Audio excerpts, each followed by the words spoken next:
ભરૂચ જિલ્લાના આમોદ તાલુકામાં આજે ભ્રષ્ટાચાર અને ખેડૂતોના વળતર મુદ્દે કોંગ્રેસે ઉગ્ર વિરોધ પ્રદર્શન કર્યું છે।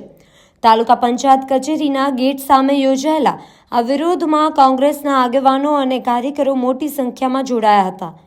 ભ્રષ્ટાચારના ગંભીર આક્ષેપો સાથે કોંગ્રેસે વહીવટીતંત્ર સામે સડક પર ઉતરીને રોષ વ્યક્ત કર્યો હતો। આજના આંદોલનને લઈને તાલુકામાં ચુસ્ત પોલીસ બંદોબસ્ત ગોઠવવામાં આવ્યો હતો। જિલ્લા કોંગ્રેસે પ્રમુખ રાજેન્દ્રસિંહ રાણા નેતૃત્વમાં કાર્યકરોએ ડોક્ટર બાબા સાહેબ આંબેડકરના સ્ટેચ્યુને ફૂલહાર અર્પણ કર્યા બાદ કમળનું ફૂલ ઊંધું લટકાવતું વિરોધ પ્રદર્શન કર્યું હતું। અંદાજે પંચાયત કચેરી સુધી રેલી યોજવાની હતી, પરંતુ પોલીસ દળે મધ્યમાં જ વિરોધકારીઓને અટકાવીને અટકાયત કરી લીધી હતી। કોંગ્રેસે આ પગલાંને લોકશાહી હક્કોનું દમન ગણાવ્યું છે। વોટ ચોર ગાડી ચોર સહી ઝુંબેશમાં અમે આમોદ તાલુકા કોંગ્રેસ સમિતિ આયોજિત ગામડાના પ્રવાસે છેલ્લા 3 દિવસથી છે। ત્યારે ગામડામાં લોકોનો જે આક્રોશ છે, આમોદ તાલુકાના ગામમાં જે વિકાસના નામે મોટી મોટી ભારતીય જનતા પાર્ટી વાતો કરે છે। અમે ગામડામાં જઈને જોયું તો મનરેગા કૌભાંડ, જેનો 4 વ્હીલ ગાડી ઇનોવા છે, એના દીકરાનું નામ મસ્ટર પર છે, જેનો બંગલો છે એનું મસ્ટર પર નામ છે, કોઈ બિરલા કોપરમાં નોકરી કરે છે એનું મસ્ટર પર નામ છે, એના ખાતામાં પૈસા ઉતરેલા છે, કામ જ નથી કર્યું ને પૈસા ઉતરી ગયા છે, એવું મનરેગા કૌભાંડ નજરી આંખે જોવા મળ્યું છે। ત્યાંથી આગળ જઈએ તો શૌચાલય કૌભાંડ છે, એથી વધુ જઈએ તો અનેક વિકાસની જે વાતો કરી રહેલી છે આ સરકાર, એ તમામ ગામોમાં ભ્રષ્ટાચાર છે।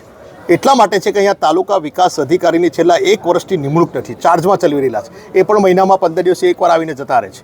ત્યારે અહીંયા પૂરતો સ્ટાફ નથી તાલુકા પંચાયતમાં, અને ભ્રષ્ટાચાર કરવાનું જેમ સરકારે છૂટ આપી દીધેલી હોય એમ દરેક ગામ પંચાયતોની અંદર ભ્રષ્ટાચાર ચાલી રહ્યો છે। ત્યારે મનરેગાની તપાસમાં પણ એમના સાંસદશ્રીએ કીધેલું છે કે ભારતીય જનતા પાર્ટીના આગેવાનોના ખાતામાં પૈસા જમા થયા છે। ત્યારે તપાસ હમણાં ચાલી રહેલી છે, ત્યારે તપાસમાં ધરપકડ પણ થયેલી છે, પણ જે ભાજપ ભારતીય જનતા પાર્ટીનો આગેવાન કાર્યકરો હોય એને કઈ રીતે એફઆરઆઈમાંથી બચાવી લેવો એ જ પ્રવૃત્તિ કરી રહ્યા છે। આ તાલુકા પંચાયત હોય, આ કોઈ પણ યોજના હોય, પ્રજાના ટેક્સના પૈસાની આ બધું આપણી પોતાની મિલકત છે। ત્યારે ભારતીય જનતા પાર્ટી પોતાના બાપની જાગીર સમજી બેઠી છે, માટે કોઈ સંજોગોમાં કોંગ્રેસ ચલાવી નહીં લે। અને આજે જે ગામડામાં કપાસનો સક્ષમ ભાવ છે એમાં તકલીફ છે, ખાતર નથી, અને ખેડૂતો જે પાયમાલી તરફ જઈ રહેલા છે, એ બધાની રજૂઆતોના આધારે આજે અમે નક્કી કર્યું આમોદ તાલુકા કોંગ્રેસ સમિતિએ, અમારા પ્રમુખશ્રીએ, કે આને તાળાબંધી મારી દો, અમારા પૂરતો સ્ટાફ નથી ને આટલો બધો ભ્રષ્ટાચાર હોય ને કોઈ ભારતીય જનતા પાર્ટી ભીનું સંકેલતી હોય તાલુકા પંચાયતની કચેરીને તાળું મારી દો, અમારે તાલુકામાં જરૂર નથી, તો અમે સીધા ગામડામાંથી બધા ભેગા થઈ આગેવાનો શહેર તાલુકાના ને આજે તાલુકા પંચાયતની કચેરીને તાળા મારવા જઈ રહેલા હતા। ત્યારે આ ભારતીય જનતા પાર્ટીની પોલીસ ભારતીય જનતા પાર્ટીના ચૂંટાયેલા અધિકારીઓના ઇશારે અમારી ધરપકડ કરીને ખરાબ વ્યવહાર કરીને અમને આજે પોલીસ સ્ટેશન અહીંયા લઈ આવેલા છે। કોંગ્રેસ કોઈ સંજોગોમાં ચલાવી નહીં લે, રસ્તાથી લઈ અને નીચે તમામ હાલત આજે ખરાબ છે, મીડિયા પણ થાકી ગઈ છે કે બતાવીને, છતાં ભારતીય જનતા પાર્ટીની ઊંઘ ઉડતી નથી। આગામી દિવસોમાં જો ભ્રષ્ટાચારમાં ભીનું સંકેલવામાં આવશે, બહાર નહીં લાવે અને પૂરતું આ નહીં કરે તો કોંગ્રેસ ઉગ્ર આંદોલન કરીને આયોજનબદ્ધ હવેનો વિરોધ કરશે।